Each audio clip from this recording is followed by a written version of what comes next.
The Nobel Peace Prize is widely considered the highest global recognition for those who advocate for human rights and democracy. In 2023, the committee awarded it to someone they couldn't physically hand the medal to.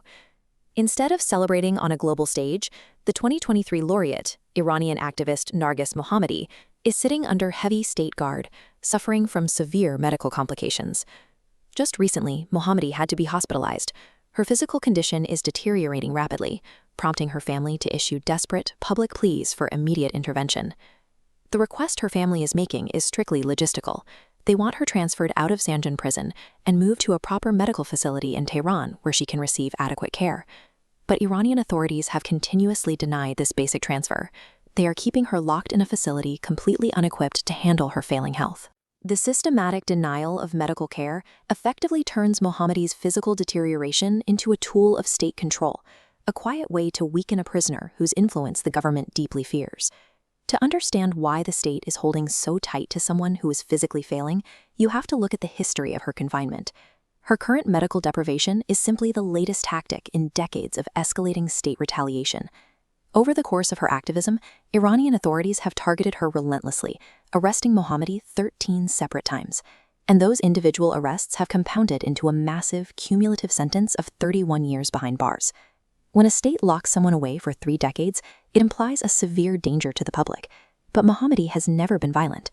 Her crimes consist entirely of speaking out against state-sanctioned torture and demanding systemic equality for women. One of her most prominent offenses in the eyes of the government was her relentless, vocal campaign to abolish the death penalty across Iran. That 31-year sentence proves how the system operates.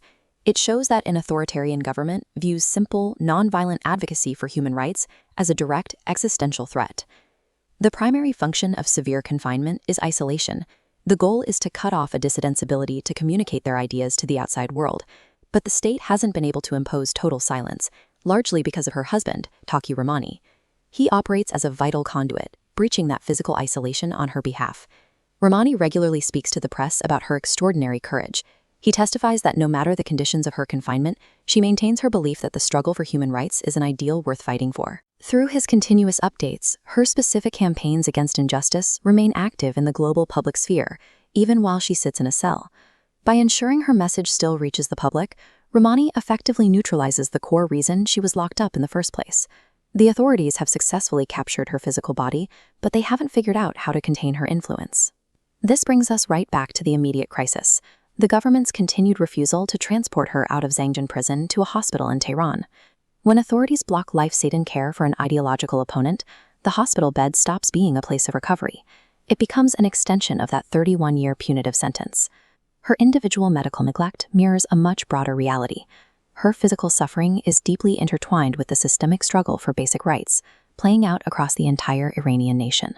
Choosing to withhold medicine from a Nobel laureate is an extreme tactic. It exposes a deep institutional paranoia, demonstrating how fiercely the state fears the ideas she represents.